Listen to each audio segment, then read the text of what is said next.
Nama Om Vishnupadaya Krishna Prasthaya Bhutale Srimate Bhakti Vedanta Swami Iti Namine Namaste Saraswati Devi Gauravani Bracharine Nirvishesha Shunyavadi Pasatya Deshatarine Shri Krishna Chaitanya Prabhu Nityananda Shri Advaita Gadadhara Shri Vasati Gaur Bhaktarinda Jaya Shri Krishna Chaitanya Prabhu Nityananda Shri Advaita Gadadhara Shri Vasati Gaur Bhaktarinda Hare Krishna Krishna Krishna Hare Hare Hare Rama Rama Rama Hare Hare Hare Krishna Krishna Krishna Hare Hare Hare Rama Rama Rama Hare Hare Hare Krishna Krishna Krishna Hare Hare Hare Rama Rama Rama Hare Hare Hare Krishna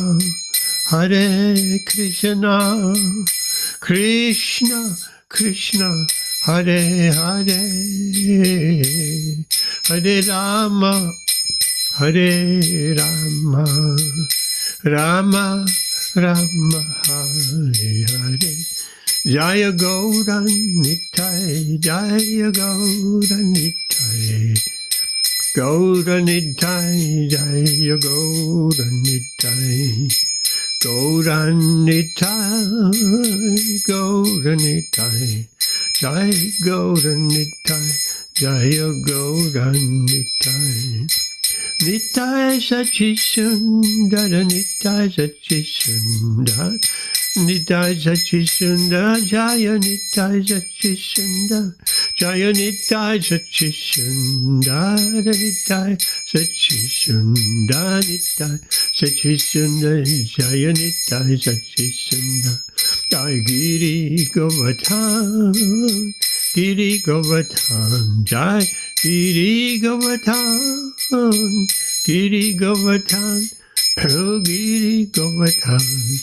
Jai Giri Govardhan Jaya Giri Govardhan Jaya Giri Govardhan Prabhupada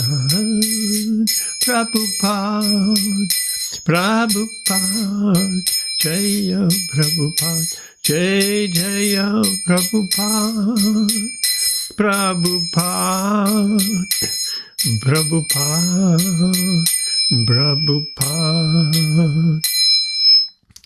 Ananda Koti Vaishnava Vrinda Ki Jai Namacharya Srila Haridas Thakur Ki Jai Prem Se Go Shri Krishna Chaitanya Prabhu Nityananda Shri Advaita Gadadhara Shri Vasati Gaura Bhaktarinda Ki Jai Hare Krishna. So, another Wednesday, here we are again. So, what are we looking at tonight? What verses can we look at? Amit, any suggestion?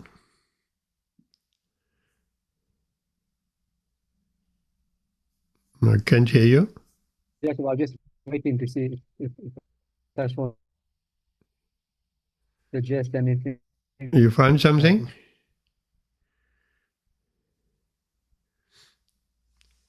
Yeah, 1334, maybe. Bhagavad Gītā 13:34.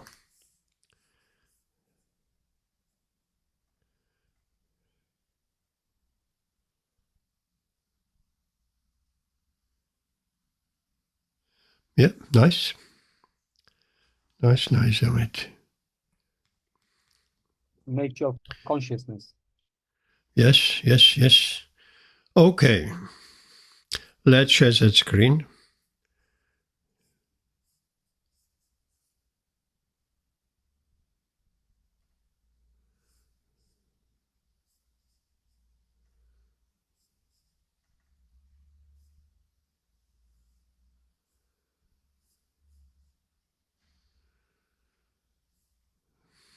Okay, Amit. I leave that verse up to you. Okay, Prabhu. Om Namo Bhagavate Vasudevaya. Om Namo Bhagavate Vasudevaya. Om Namo Bhagavate Vasudevaya. Yep. Yatta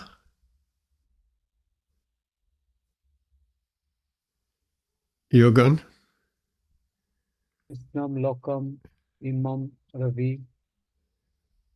Kesatram Kesatri Tata Kritsanam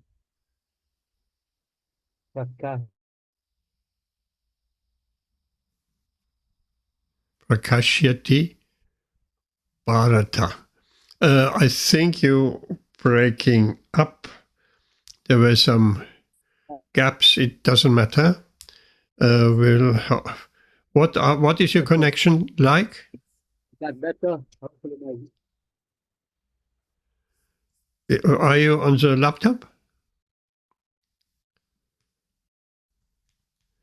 Can't hear you. No, very bad connection. Breaking up completely. Silence.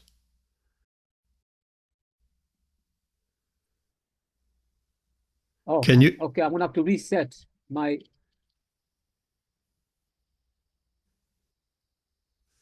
Yes. Go reset. Can you hear me now, Prabhu? Yes.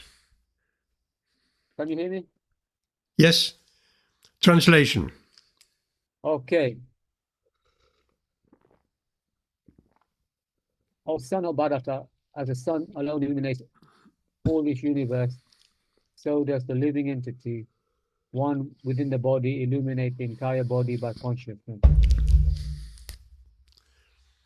Purport. There are various theories regarding consciousness. Here in Bhagavad Gītā, the example of the sun and the sunshine is given. As the sun is situated in one place, Earth is illuminating the whole universe.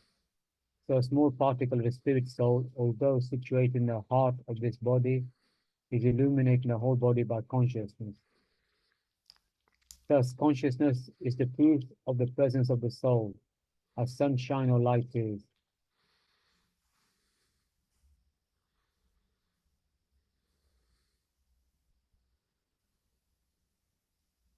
Light is the proof of the presence of the soul. The soul is present in the body, there is consciousness all over the body. And as soon as the soul has passed from the body, there is no more consciousness. This can be easily understood by any intelligent man. Therefore, consciousness is not a product of the combination of matter. It is the symptom of the living entity.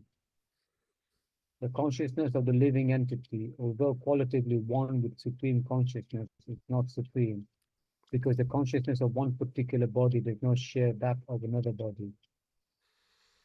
But the super soul, which is situated in all bodies, like a friend of the individual soul, is conscious of all bodies. That is the difference between supreme consciousness and individual consciousness. Okay, your connection is not great, but Okay, it's Baba, I can go and reset it now. okay. I read that verse again. Yata prakashayadyeka kritsnam lokam imam ravi kshetram kshetri tata kritsnam prakashyati bharata. Parakashyati bharata. And the translation again. O son of Bharat, as the sun alone illuminates all this universe, so does the living entity, one within the body, illuminates the entire body by consciousness.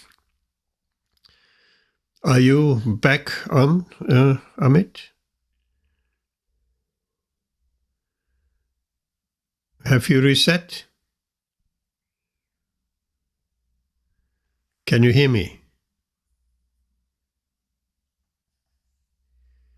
I cannot hear you. Amit Haribol.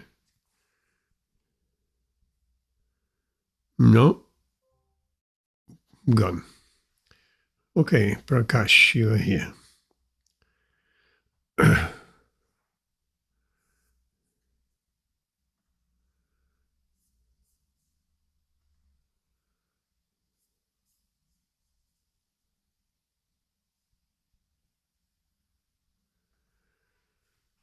So, that verse, as Amit has said, is about consciousness. And the chapter 13 is entitled Nature, the Enjoyer and Consciousness. So here the example of the sun is given. The sun is illuminating all the universe. As soon as the sun is setting, it becomes dark, but somewhere else the sun is visible. So the example of the sun is given to help us to understand that just like the sun is illuminating the entire universe, so the living entity, the spirit soul, the Atma, is also illuminating the entire body by consciousness. So,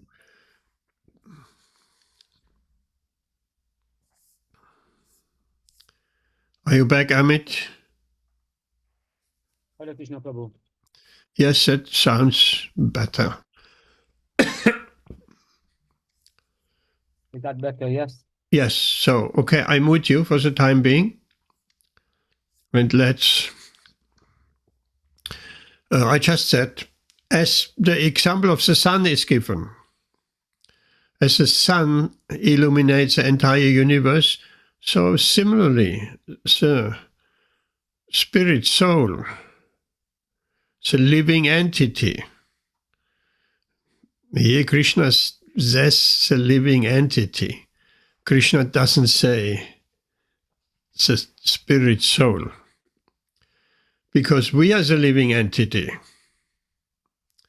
We are that Atma, living entity. We are one within the body, just like the sun is one within the entire universe. There's only one sun in the universe. So there's only one spirit soul, one living entity in the body. And just like the universe is illuminated by the sun, the body is illuminated by consciousness. And that consciousness is, of course, spreading all over the body. We can feel that consciousness due to pain or any other feelings we have in the body. And that is only possible because the consciousness is spread all over the body. And in another chapter, Lord Krishna explains Kshetra and Kshetragya. Kshetra, like Kurukshetra, the battlefield, Kshetra, the field. So sometimes there is an example, Kshetra, the field of the body. And Kshetragya is a knower of the field. The field and the knower of the field. So we are the knower of the field. We know, to some extent at least, what is happening in our body. If we touch something hot, immediately we feel it, because in the finger and fingertips, the consciousness has spread all over the body. If somehow or other the consciousness would not be spread in our hand, then we wouldn't feel the heat of the fire. It would burn our hand without feeling any pain. So when there is pain present, then consciousness is there. And important to note, the living entity, the soul, the Atma, whichever terminology we use, is one within the body. It's individual. It is not true that we are merging with the Supreme Consciousness. This is Mayavad and impersonal understanding. But Krishna confirms in Bhagavad Gītā, you, me, and all these kings assembled on the battlefield, we are all individual living entities. Never was there a time when you did not exist, Krishna says to Arjuna. That's very interesting. Never was there a time when you did not exist. And Krishna speaks of you as an individual soul. Nor all these kings on the battlefield, all these kshatriyas, also there was never a time when they did not exist. Nor will there ever come a time when you cease to be, when you finished, when you will not exist.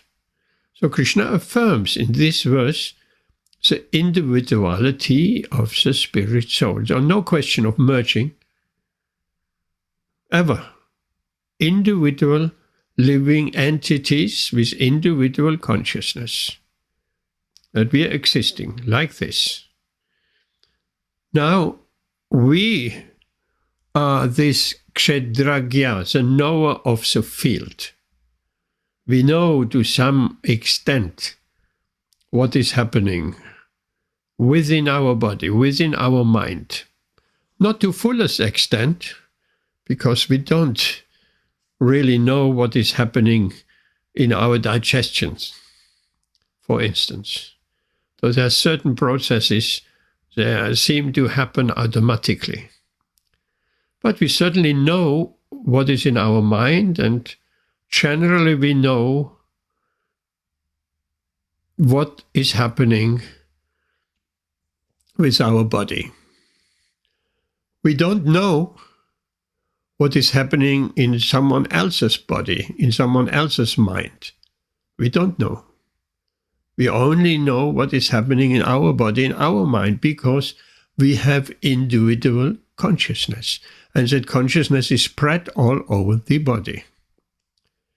And someone else's consciousness is spread all over his body. Someone else does not know what is happening in my mind, and I do not know what is happening in someone else's mind. But then there is a supreme consciousness. Sometimes Srila Prabhupada explains it as super consciousness or super soul.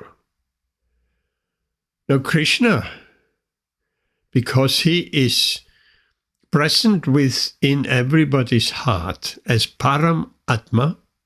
Param means a supreme. Atma means a soul. We are Atma. Krishna is Paramatma. We are Brahman. Krishna is Para-Brahman. Brahman refers to spirit. We are Brahman. We are a spirit by nature. But Krishna is Para-Brahman, the supreme spirit. So we could ask, what is the difference? What is the difference? Let's take that example of the sun again. What is the difference between the sunshine and the sun? Modern science tells us that the sunshine consists of quantum particles, very, very small, shiny particles. That's the sunshine. Atoms. Millions, billions of them. And they're emanating from the sun. With the naked eye, we cannot see these particles. We just see the rays of the sun, or we feel when the sun is giving us warmth and light. So the sunshine is coming from the sun. And that consciousness which spreads all over our body is coming from that Atma, from that living entity, from that spirit soul. And the size of that Atma, just to give us a general understanding, that size of the soul of the Atma is also mentioned in the Shastra, in the scripture. 1/10,000th part of the tip of a hair. Now that is very small. If we take the tip of a hair, which is already just like a point, and we cut that into 10,000 pieces, and one piece is, just to give us an example, is the size of the soul. So very, very, very small. Amazing. How that soul is such a powerhouse. So small and such a powerhouse that it projects consciousness. And we can do so many activities by that motor, by that. It's almost like if we're looking at the atom, what's the power in the atom? Think of nuclear weapons, atomic bomb. It's just within the atom is so much power, so much energy. And if we are able to release that energy of the atom, then we have a nuclear explosion. Big explosion, like Hiroshima and Nagasaki. This is a power in the atom. But the spirit soul is even more powerful than a nuclear explosion. There's a statement in the Shastra. How the spirit soul is also shining, effulgent. How effulgent? Shastra tells us brighter than 10,000 suns. We cannot imagine. The sun is very bright. We cannot even look into the sun. And that spirit spark, that spirit soul, that living entity is like 10,000 suns. Such a powerhouse. Unimaginable powerhouse. So, but the important part is that the sunshine, these quantum particles, they're coming from the sun.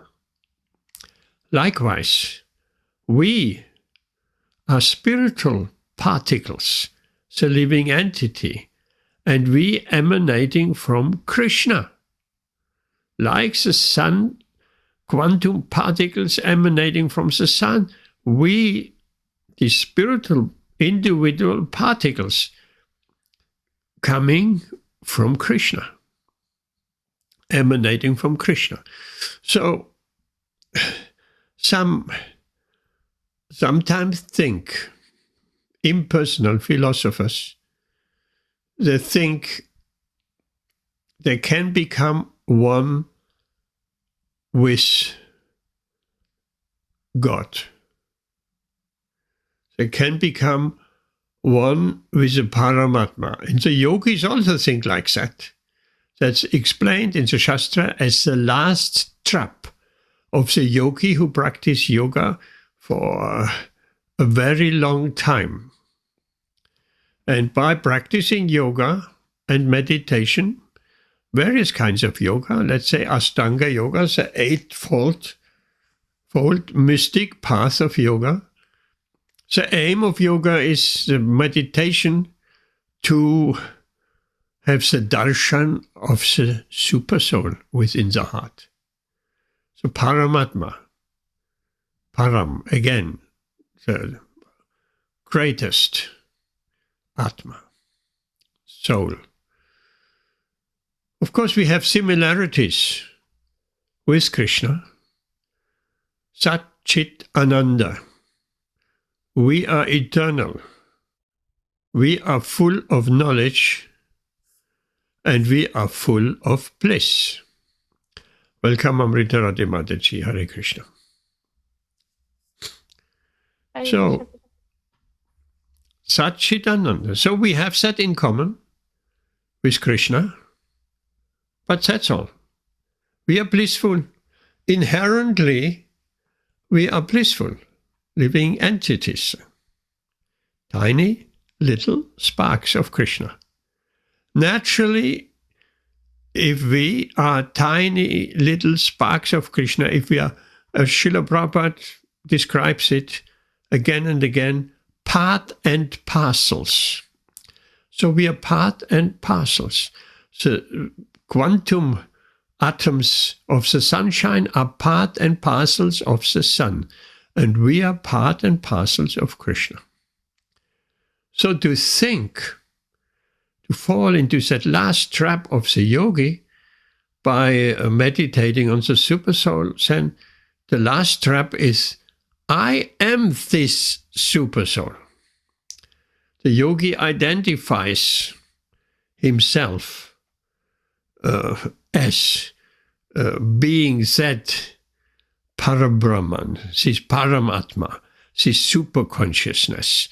So that is the last trap in the yoga process. So the yogi must be very careful not to fall into that misconception of thinking he is that Parabrahman, he is that Paramatma, he is that super consciousness. We are not.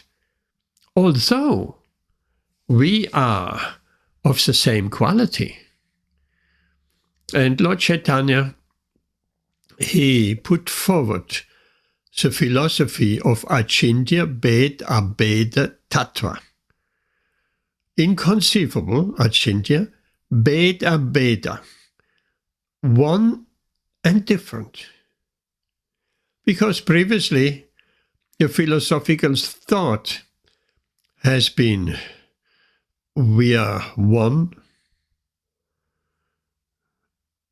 Advaita, Vada, Advaita philosophy, or we are different, Dvaita, different. But both ideas of being one with God, being different from God, that doesn't really fully explain our position. So Lord Chaitanya has put forward this Achintya Bhed Abheda Tattva. We are one and different simultaneously. We are both. We are one and different from Krishna. So how are we one? We are one in quality, as already explained. We are eternal, Krishna is eternal. Krishna is full of knowledge, we are full of knowledge. Krishna is full of bliss, we are full of bliss. Of course, generally, we have no access to our blissful nature, and generally we'll have no access to our all-knowing nature. And generally we even don't know that we are eternal. The common people that don't know they are eternal. Their understanding of this, of themselves, is I'm living my life. When I'm dead, everything is finished. And so they're living their life in eat, drink, and be merry. Because when I'm dead, everything is finished. So let me enjoy my senses to the fullest. Never mind if I step on someone's head while I am securing my sense gratification. So that is a hedonistic philosophy. Eat, drink, and be merry.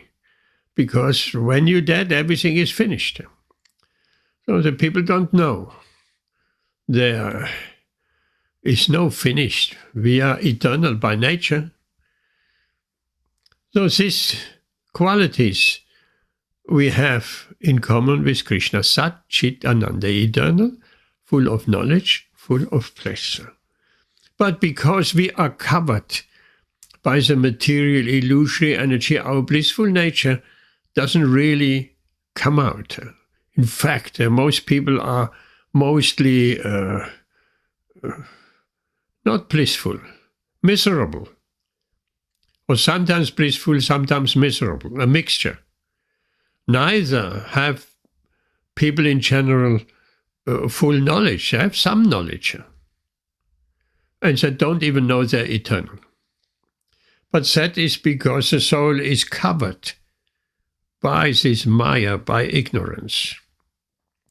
But if that covering is removed, that covering of false identity, of thinking, we are this body, we belong to a particular family, to a particular community, to a particular country, nation, species, and so on. We don't. We don't. We don't have such a belonging. We are free, spirit, soul. And no different from other souls. If we see a difference in regards to country, for instance, this is false identification. I am English. I'm American. I'm Russian. This false identification. We are not. We are spirit soul. It's just like the sun, the quantum particles of the sun. The sunshine falls on the UK, let's say, or let's say Africa. The sunshine falls on Africa. And the quantum little particles, that shining particles of the sun, they would think themselves, I'm an African sunshine. I'm an African quantum particle of sunshine. Or I'm an American sunshine. I'm Russian sunshine. Like that. That is with that example, we can see how ridiculous that is. But the human being so easily identifies, I am an Englishman, I'm a Russian, I'm a African, I'm Chinese. So this false identification, because people don't know. There are eternal, shining, spiritual particles.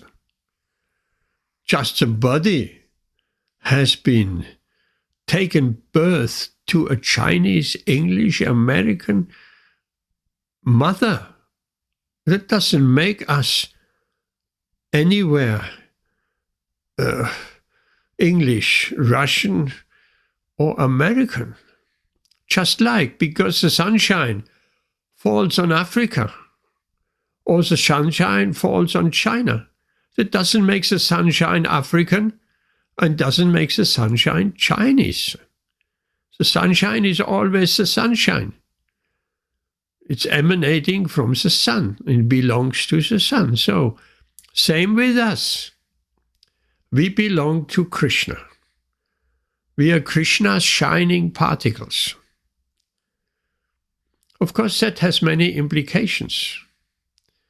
If someone can understand, I am God's shining particle.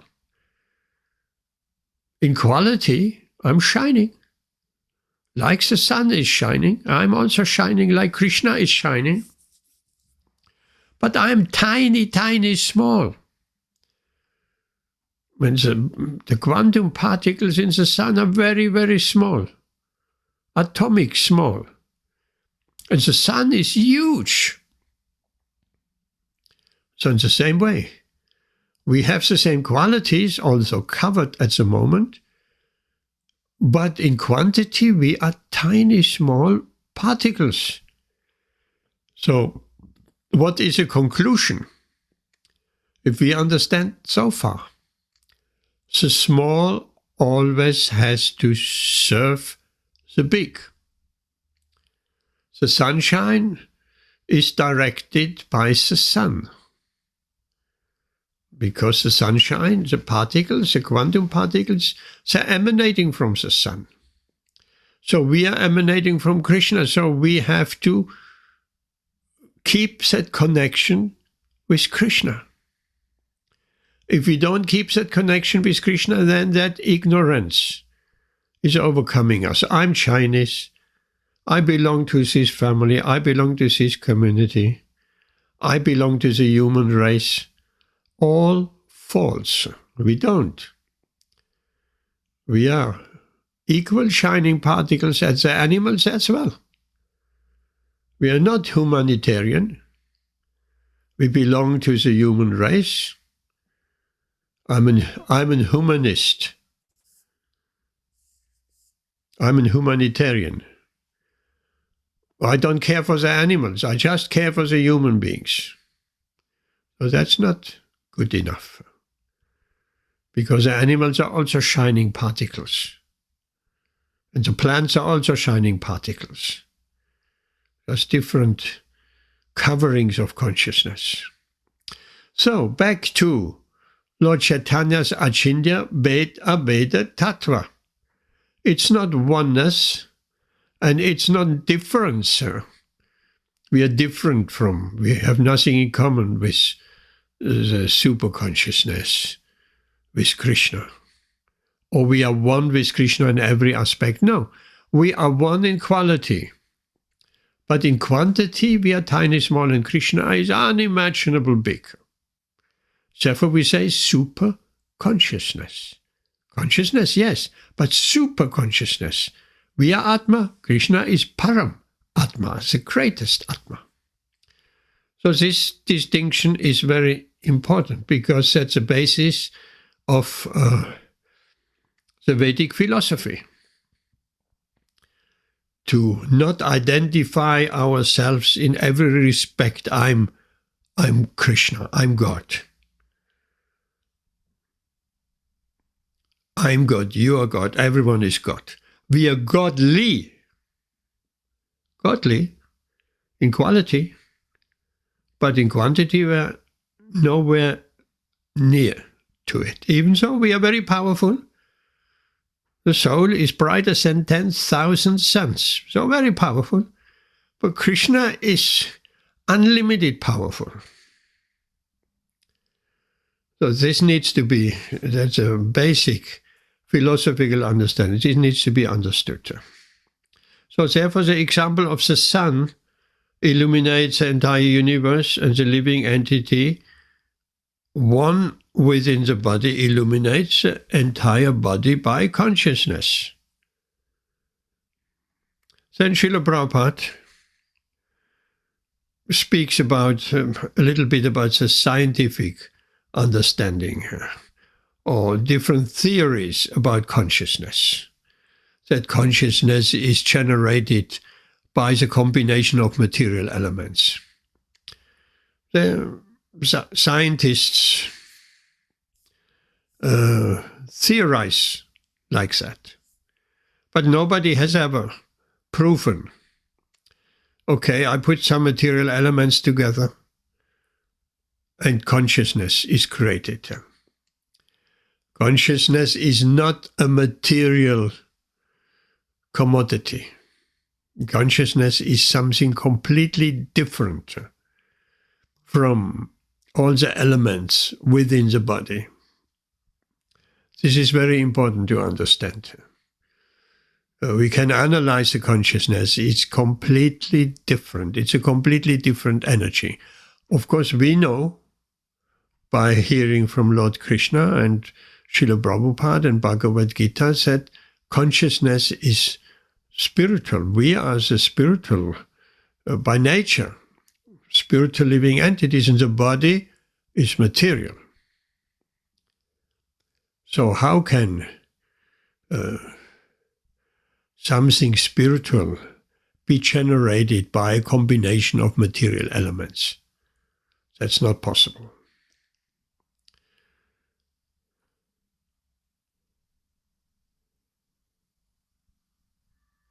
So here Srila Prabhupada writes, as the sun is situated in one place, but is illuminating the whole universe, so a small particle of spirit soul, also situated in the heart of the body, is illuminating the whole body by consciousness. And that is a very wonderful choice of words. The consciousness is illuminating the body, just like the sun is illuminating the universe. And the consciousness is situated in the heart, in the region of the heart. So sometimes people ask the question, so if the consciousness, if the living entity, the Atma, is in the heart, so what happens when someone gets a heart transplant? This question has been raised to Srila Prabhupada. And Srila Prabhupada explained it very casually, I would almost say. He said, well, if you get a heart transplant, that consciousness, that Atma within the heart, it just moves to the new heart. That's all. Simple as that. Like my car breaks down, I get out and get into another car. So that spirit soul moves from one heart into another heart. No problem. So Srila Prabhupada continues. Consciousness is a proof of the presence of the soul. A sunshine or light is a proof of the presence of the sun. But we can always clearly understand when there is light in the morning, 5 o'clock, light is coming, or earlier even. Then we know sun is rising. And if we see consciousness in any body, human or animal or plant, then we know consciousness, the soul is there in that body of a tree, of a plant. When we see a tree in the winter, for instance, a tree looks like dead. Nothing is growing. All the leaves are gone. No green growth, no green shoots, nothing. Because in the winter, the consciousness moves down into the roots of the tree. Therefore, if one needs to cut some branches or prune a tree, do it in the winter, because the consciousness has moved down to the roots, and that tree won't feel the pain of cutting the branches.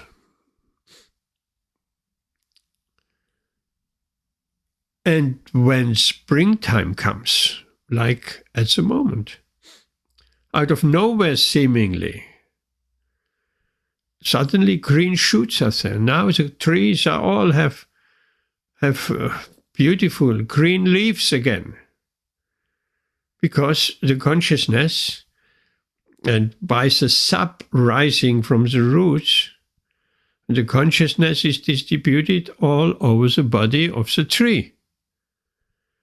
And as soon as we see a tree growing in spring, leaves are there, green shoots are there, flowers are there, then we know, oh, that tree is alive. There is consciousness.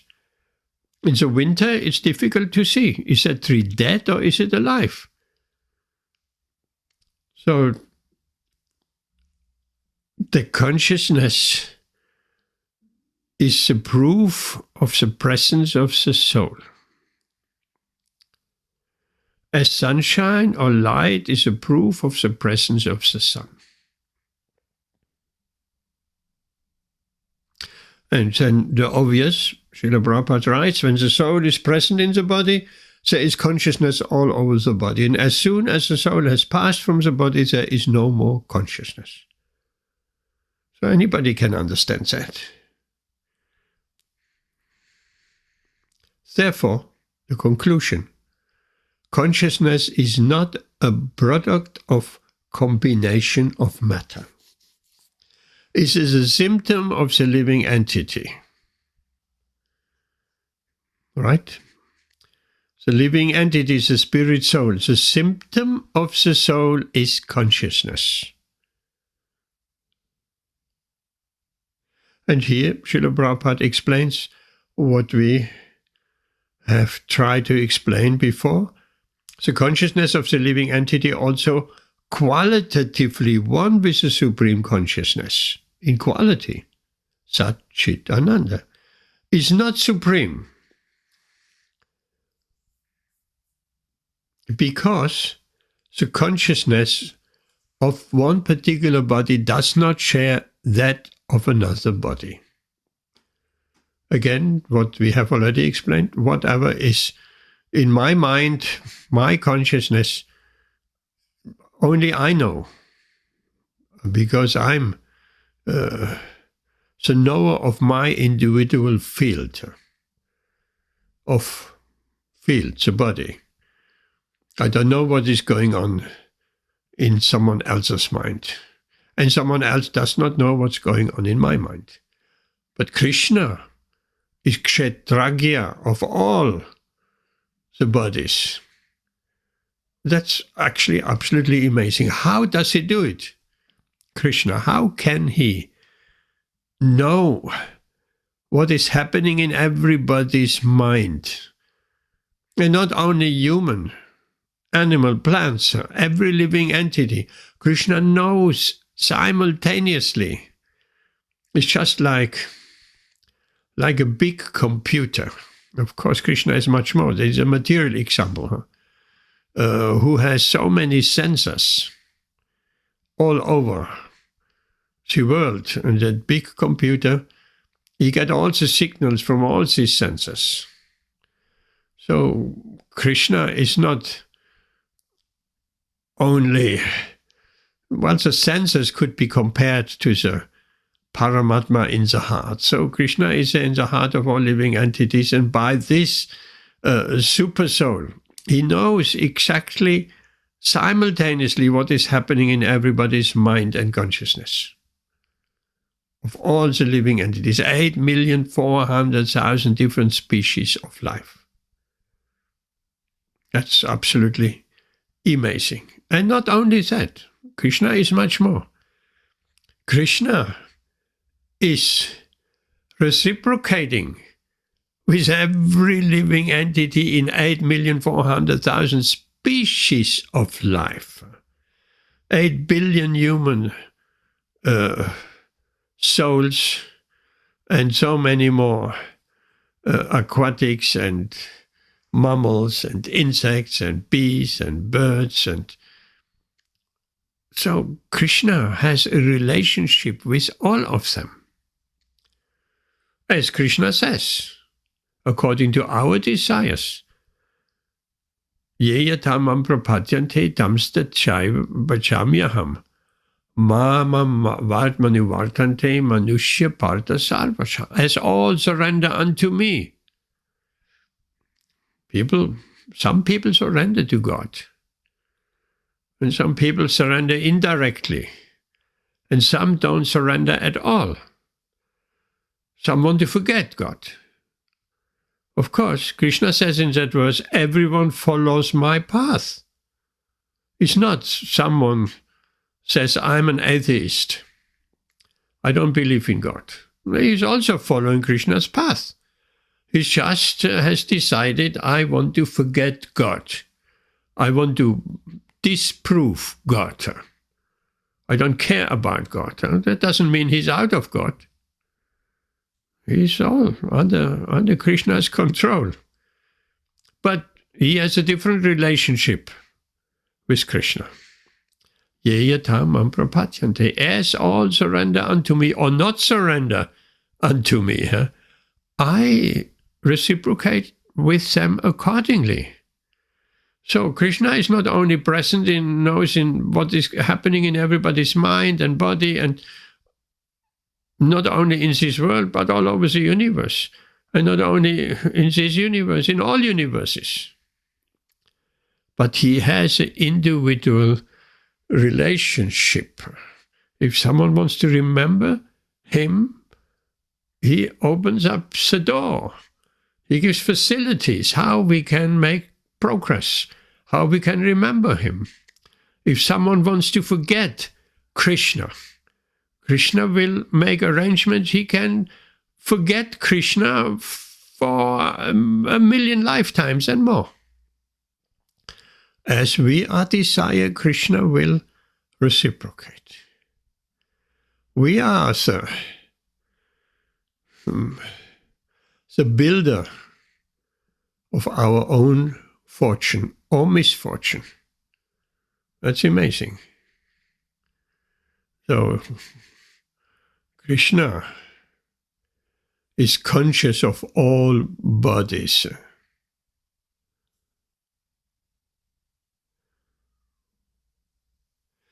Srila Prabhupada writes, the super soul, which is situated in all bodies, as a friend of the individual soul. That's important. Krishna is our friend. Suridam Sarva Bhutanam. He's a friend and well-wisher of all living entities. But sometimes the living entities, they want to forget. I don't care for Krishna. Okay. Then you live that existence of not caring for me, and you just have to undergo repeated birth and death, millions and millions of lifetimes, and even fall back into the lower species of life. That option is also there. If you want to be so forgetful, a tree is pretty forgetful. A tree is the consciousness, the same consciousness as our consciousness, which is a bit more developed. which is not so much covered. The tree, the consciousness of the tree is very much covered. So much covered that he cannot even walk, he cannot talk, he cannot move around. So it's restricted consciousness. So if someone wants to forget Krishna, okay, then he can go back to the species being taken birth in the species of trees, standing there for hundreds of years, not moving. In that connection, Srila Prabhupada was on a morning walk, and he is asking his disciples, which living entity eats with his feet? The devotees have been, I couldn't make any sense. Which living entities eat with their feet? And then Krishna says, the tree. The tree is eating with his feet and drinking with his feet. Means his roots. So that consciousness is very limited.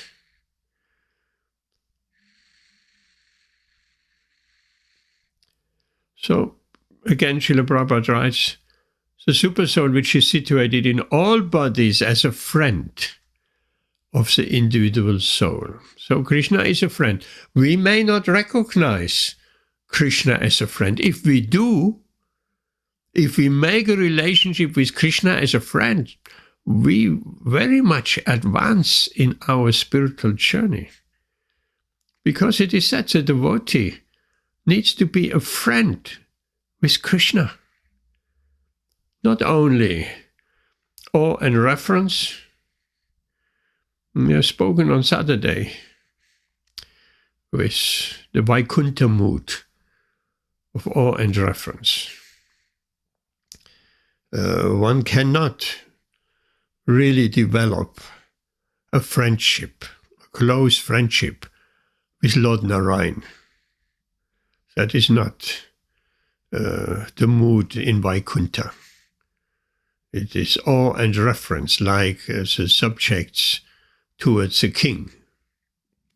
But in Goloka, friendship is there, just like Arjuna was a friend with Krishna. So we are advised of developing that relationship of friendship with Krishna. That is very nice. Krishna is ready. It says here, the supersoul, which is situated in all bodies, is a friend of the individual soul. Krishna is a friend. And if we also want to be a friend with Krishna, then we'll make a rapid spiritual progress. That is the difference between supreme consciousness and individual consciousness. And Srila Prabhupada makes that point. Anyone has any questions so far?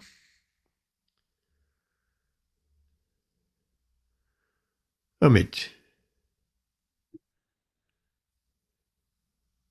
No question, Prabhu. I just think I was recently debating this with somebody about religion, and I mentioned that physics could not quantify what consciousness is, and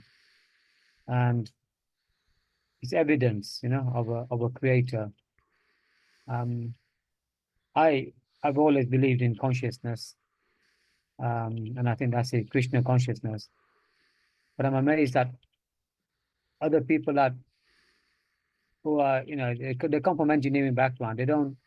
They believe in all the engineering theories, but when you tell them, and they don't believe in religion or a concept of a creator, but then you mention consciousness and they can't quantify it. No, they can't. They can't. Because it's of a completely different nature. And if someone is just totally on the material platform, and they have never heard of anything spiritual, then they cannot quantify it. No. It's a completely different energy is a completely different nature. Fortunately, there are many and growing more and more people who are awakened to some extent. Of course, awakened is not on and off. I'm asleep and I'm awakened. No, there is all stages of awakening in between. We are awakening. To what are we awakening? We are awakening to find out who we really are. From sleeping means I am this body. I am German, English, Russian, Chinese, African. I belong to this community, and so on. I'm a human being, humanitarian consciousness. So that is sleeping, covered by false identifications. And if we, therefore, Srila Prabhupada, it seems to be such a simple concept for a devotee, but Srila Prabhupada speaks about it again and again and again. False bodily identification. And ultimately, I am not this body, I am spirit soul. Then to come to that consciousness, that is very advanced. Very advanced. We may be in a mixture. But once we really, truly understand, I'm spirit soul. I'm not this body. Then we have to also act as spirit soul. There is no point of understanding theoretically, I'm spirit soul. But then we act as if we are Hindu, if we are Christian, if we are Muslim, if we are English, if we are Indian, if we are Africans. So if we really awaken, then it's not only theoretical, but we also acting according to I am not this body, I'm spirit soul. That is a little bit more difficult. But in due course of time, from that theoretical understanding, we also come, if we follow the spiritual process of chanting Hare Krishna and hearing and associating with Vaishnavas, and then in due course of time, we not only understanding who we are, we also living as if we are that consciousness, as if we are spirit soul, eternal servant of Krishna. So how does someone live that consciousness? Well, that person will just act for Krishna, to please Krishna, to engage in service to Krishna in a million varieties of possibilities of acting like that. Everybody has been given certain talents, everybody has been given certain abilities, so we're using our talents, we're using our abilities to please Krishna. And it's not difficult to please Krishna. Of course, we have to know what pleases Krishna, and then we have to act like that. We basically, at that stage, we don't act independently, what I want to do. No, I will do what Krishna wants me to do. Just let's take the example of Arjuna in the Bhagavad Gītā. Originally, he wanted to act what he wanted to do. He didn't want to fight. He put down his bow. He wanted to rather go to the forest. He wanted to rather be killed unarmed on the battlefield than to kill his superiors. That was his idea. Acting according to his own idea. So, but then, in the second chapter, he surrenders to Krishna. Karpanya dosha bhata svabhava. Now I am your disciple, and the soul surrendered unto you. Please instruct me. So one has to come to that point of surrendering to Krishna, just like Arjuna. I'm surrendered now. I made that conscious decision. I accept you, Krishna, as my spiritual master and guide. No more arguments. No more, I'll do it my way. No. Questions? Yes. How is this, Krishna? How is that? Questions, always questions. And then at the end of Bhagavad Gītā, after all these questions have been answered, then Krishna says, now Arjuna, just do as you like. It is not forced to. Now you have to. You have to act according to my instruction. Krishna is not saying that. Krishna is saying, I have explained everything to you, Arjuna. Now, have you woken up? Are you awoken now? And do what you want to do. But Arjuna has woken up, awakened so much that he could understand. He is part and parcel of Krishna. He has to act for Krishna, on Krishna's behalf, and Krishna wants him to fight. So he said, no, now I will fight. Before he said, I will not fight. He put down his weapons, sat down, no, Krishna, I will not fight. Yeah, very strongly, he said like that. And at the end of the Gita said, yes, Krishna, I will fight. I'm convinced now. I'm awakened, enlightened by the transcendental message. He understood, now I will act for Krishna. So we also have to find ways we can act for Krishna. It's a gradual process. You engage our abilities, our talents, our knowledge. Like you, Amit, had a debate with someone about consciousness. So you're trying to put that forward. Speaking, trying to awaken that other person. We may be successful in that, we may not be successful in that. That doesn't matter. The other person has been convinced or he has not been convinced. It doesn't matter. We are not after the result. Krishna wants us to speak that philosophy, to enlighten people about who we really are, eternal servants of Krishna. Krishna Nityera Krishna Das, or Nitya Krishna Das, eternal servants of the Lord.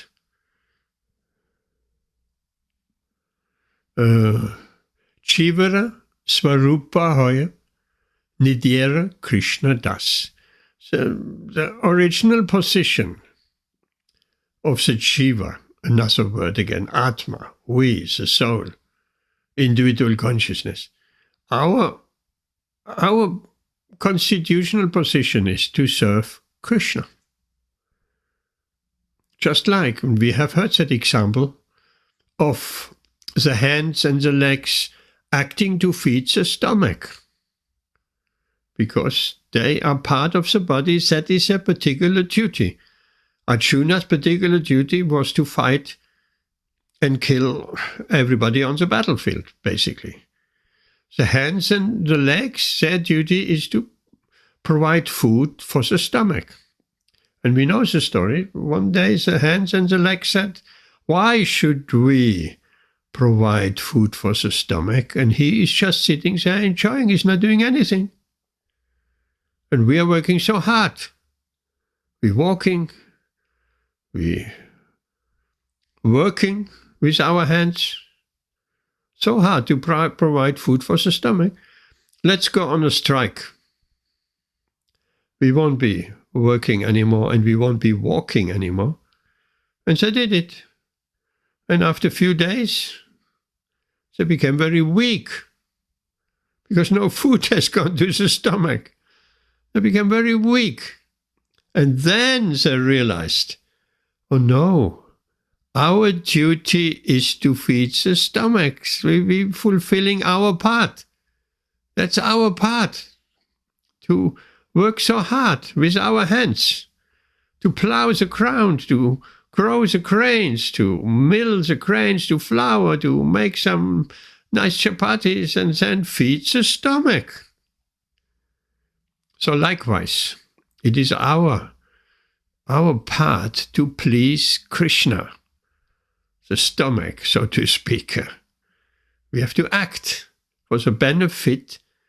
Of course, Krishna doesn't need all of that, but we need to give our rebellious independence. People nowadays, they don't want to surrender.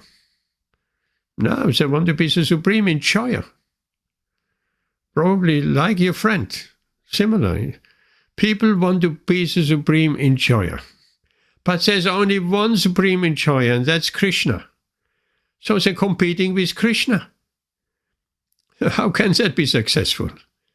So a tiny individual soul is competing with the super soul.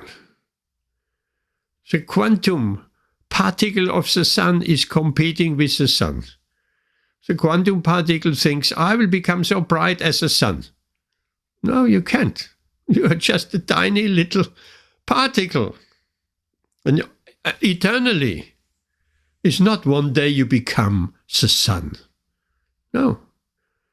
Not one day we become Krishna. Some people think like that. When the illusion has been dispelled, then I realize I'm actually God. You are God, I'm God, everyone is God. No, we're not. That's another Maya trap. Therefore, people are called Mayavadis. They think, I'm God. And they're addressing each other. Om Namo Narayan. Oh, I'm greeting you, Narayan. And the other person says, I'm greeting you, Narayan. I'm Narayan, you, Narayan. Everybody's Narayan. Once we're enlightened, we realize I'm Narayan, I'm God. Hello, God. God number 10,474. How are you? Not like that. We never be that. We are always tiny little particles. So our happiness is not becoming Krishna, becoming God, becoming the sun. Our happiness is that relationship with the sun, that relationship with Krishna, as a servant, as a friend, as a parent, and so on, in the different relationships. That is the exchange of love. But people are so stubborn, so rebellious. They want to compete with Krishna because they're envious of Krishna. Why he should enjoy? Why not me? Why should Krishna enjoy? Why should Krishna enjoy with the gopis of Vrindavan? So many girlfriends. I want to have so many girlfriends myself. So that is that envious mood, competition with Krishna, which of course it can never be successful, first of all. And second, we won't be happy if we are in this rebellious and competitive spirit with Krishna. We won't be happy. Like the hand and the feet, they can be happy if they don't supply food, if they don't cooperate and supply food to the stomach.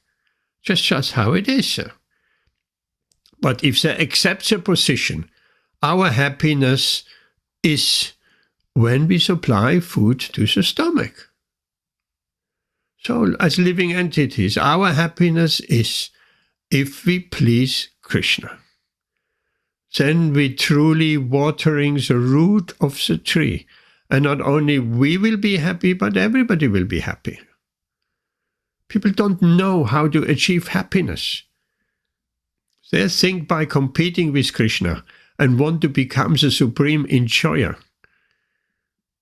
the supreme controller. So much evil in this world is created by these demoniac leaders of society.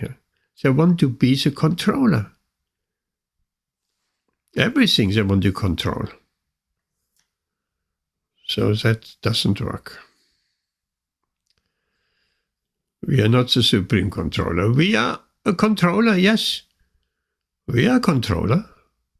We are a controller in our family, perhaps.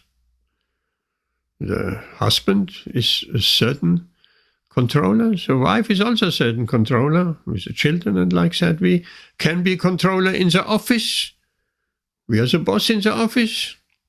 We have many people working under ourselves. So we are controllers. Why we are controllers? Because we are part and parcels of Krishna, and Krishna is a controller. But the difference is Krishna is a supreme and ultimate controller, and we are tiny little controllers.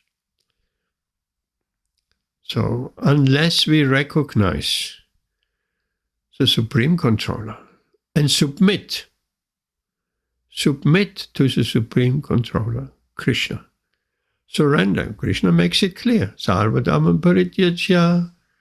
Surrender unto me, and I will relieve you of all your karmic reaction, which weighing you down and generating birth after birth after birth after birth. And to think, I want to become God, that's another competition here. It's another way of competing with God. So all of that is just nonsense. If we want to be truly happy, we cooperate with Krishna. Any questions? Amrita Radhe Mataji.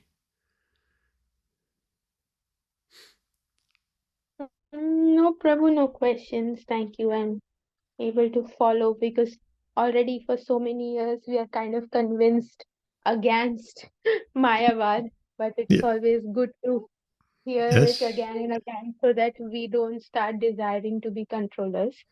Of course, Yes. the desire is still there, but hopefully we'll get purified of it one day. For us, as devotees, we cannot even imagine to be a Mayavadi, to be an impersonalist. We have left that long behind. But sometimes we are confronted with persons who are infected, and I would say infected, by this kind of philosophy and mentality. So we have to be able to preach, to clarify what is the siddhanta, the conclusion of the scriptures. So that we have to be very clear. For us, it is rather the struggle of getting purified in the heart and in the senses and the mind, that we get free from material desires for fruitive activities, and we get free from mental speculation also. Enjoyment in speculating with our own mind. Our mental speculation has no value. It's just a concoction of the mind. It's just the mind can generate so many ideas and philosophies, and I think, in my opinion, and that has no value. Therefore, the only thing that has value is the scripture and the words of our spiritual master. That has value. That's an absolute reference point. Of course, there are some people say all the scriptures have been just compiled by some human beings, and no, it's not. We don't accept that. These are the Vedas come directly from this Parabrahman, directly from Krishna, have been spoken at the beginning of the creation to Lord Brahma and handed down and handed down. So this is authoritative. It's an absolute reference point. And now modern people also say don't. For them, everything is relative. And they're therefore very much lost. The devotees who have an absolute reference point, they're accepting the words of Krishna as non-different from Krishna, and the name of Krishna as non-different from Krishna. So for them, the dualities of this material world come to an end. So for the vast devotees, it's a question of getting rid of the last traces of fruitive desires and mental speculation. And once we have kicked out all karma and jnana, then we come to the platform of pure devotional service. Anya pilashita shunyam jnana karma nanavritam. So these two things have to be kicked out. Shilanam bhakti uttama bhakti. Pure devotional service, when there is no trace of karma and jnana left. Some even think jnana and bhakti, they're equally important, or it doesn't matter. No, that's not what Krishna is saying. Bhakti is the ultimate path, and jnana has to be given up. I mean, jnana and mental speculation. That's not helpful to us. But because some have such a difficult time to surrender to a bona fide spiritual master, or even surrender to hearing the Shastra and accepting the Shastra, the scripture in one's heart. So they have such a difficult time to submit because they're so rebellious. They say, no, I'll do it my way. I speculate mentally. My truth. This is quite modern. Nowadays, people are living just my truth. Well, it doesn't guarantee us not to take another birth again and again and again. Amit, any questions?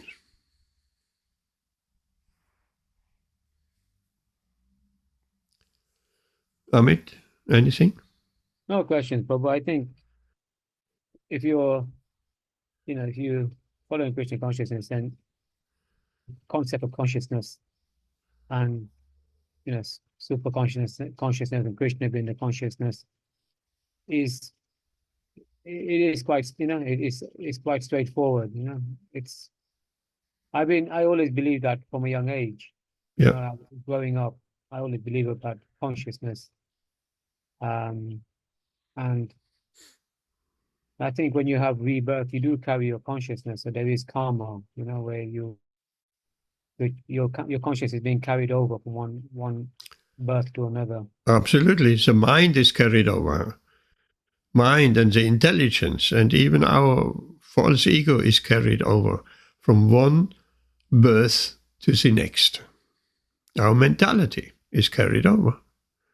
Because the mentality we have developed in this lifetime, that mentality is responsible for what type of body we are taking next time around. And there is a continuance by the same mind, and also there is a continuity if we have engaged in pleasing Krishna, in actions of bhakti, in Krishna consciousness. There's a continuance as well. So we're starting next time around, we're starting exactly where we stopped in our development of bhakti in this lifetime. So if we have done, it would be nice if we have done in this lifetime, we have done GCSE, A-level, and a university degree. It would be nice next time, next birth. I've already done my university degree. Now I can study for a PhD. It doesn't work like that on the material platform. We have to start again from A, B, C. All the qualifications are gone, along with the body. But in spiritual life, if we stop at A level, next life we start after A level. postgraduate studies, graduate studies, postgraduate studies, PhD, and so on. So our spiritual assets, which we have developed, will carry on where we left off. Materially, everything is gone. Or Srila Prabhupada, the other day I read something really very, what is the word? Not surprising, but a very strong statement. This body which we have now, at the time of death, this body is gone. We will never ever have this body again. Sounds just strong words, but of course that's logical, yes. This body which we have now will never ever have this body again. It will be another body, another body, another body, according to our desires. That's a critical point. We're getting a body according to our desires of how we want to enjoy this material world. That's very dangerous. We want to enjoy this material world in a certain way, and then we are forced out of this body. Next lifetime, next time around, we will get the facility to fulfill this desire. So our desires is just giving us another body, our material desires. If we have material desires left at the time of death, we have created already our next body, which Krishna kindly provides. How you wanted to enjoy like this and like that. But now you have left your body and you couldn't fulfill your desires. Okay, you will get a body which will facilitate those desires. Simple as that. So we are responsible for creating our next body, nobody else. It's our creation. And we do that creation of our next body, we do it every day. If we cultivate material consciousness, we'll create our everyday, bit by bit by bit, we're creating whatever we absorb in our consciousness and our desires, we will create the next body. And if we, likewise, if we progress in our spiritual consciousness, we're creating our spiritual body. Spiritual body means that body which is dedicated to the service of Krishna.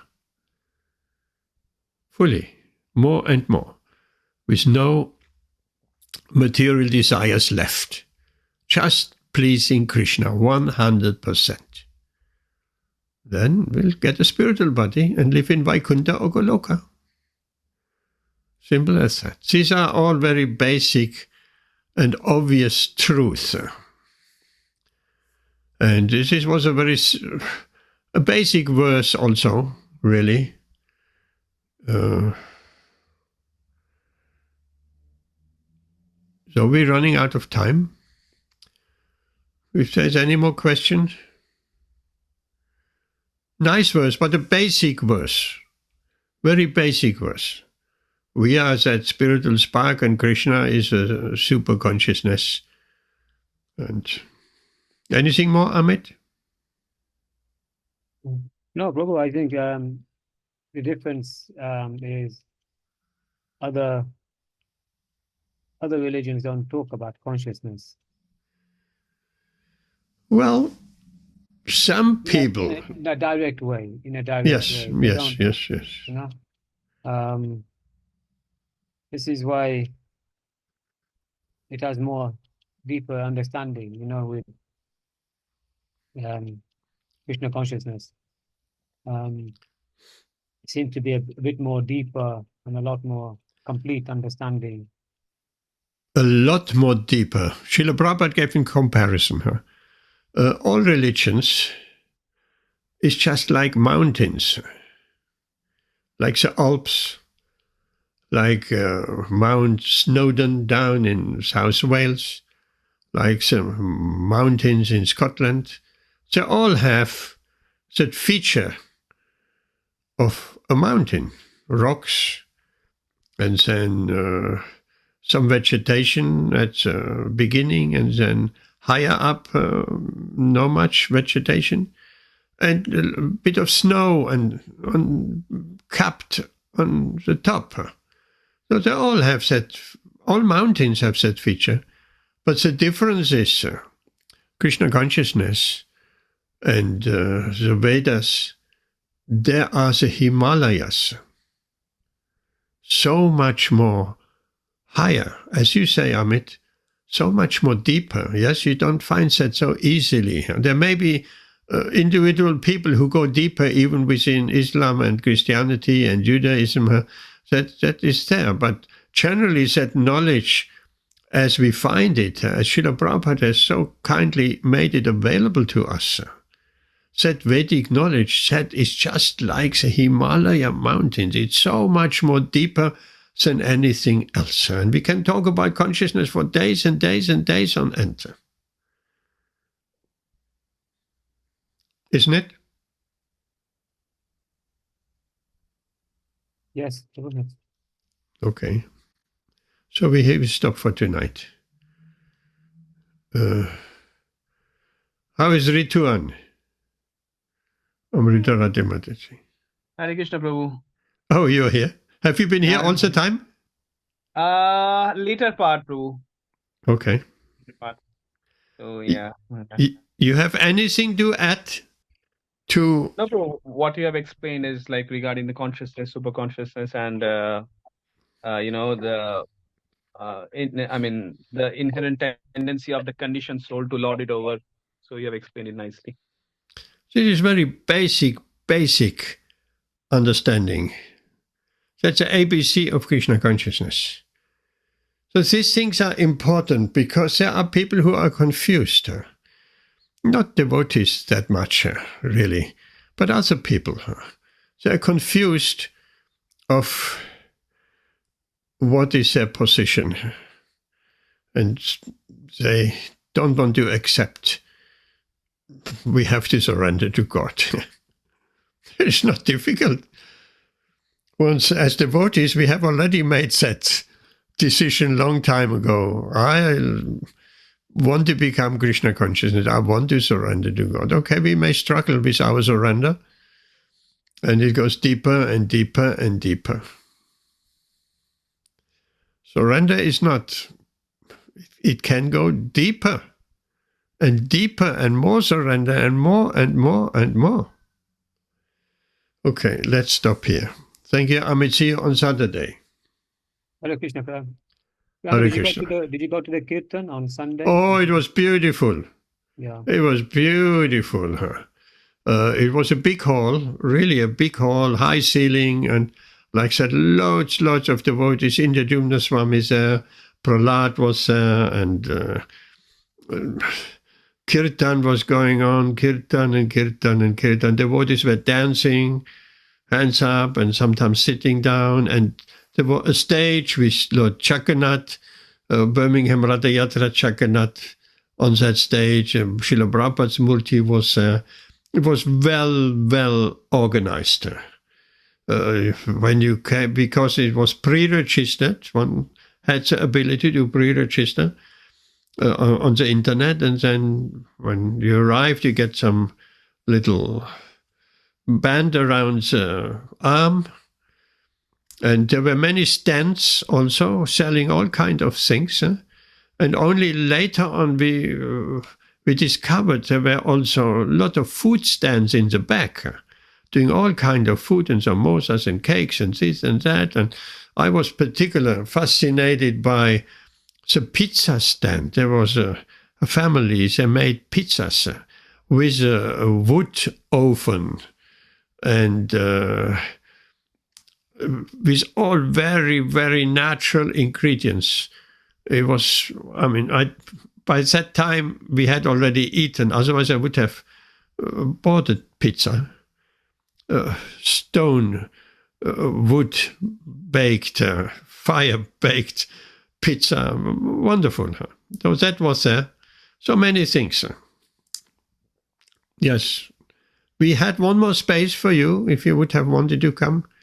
But No, thank you, Baba. I wasn't here on. Yeah. I was in England, but, It Vashna was did nice. contact me. She did contact Yes. me. I would have come otherwise. Yes.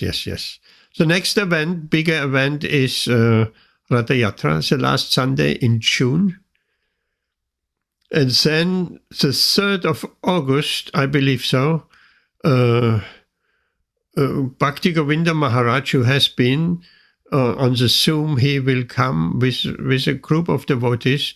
They will come from France and they visit us here at the Hare Krishna Center and then going on a tour around the UK. So that's also a beautiful highlight. Okay. Amit, are we seeing you on Saturday?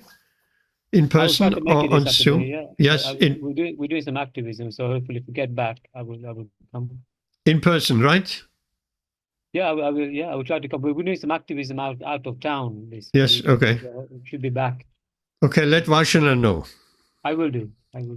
Okay, Hare Krishna. Hare Krishna.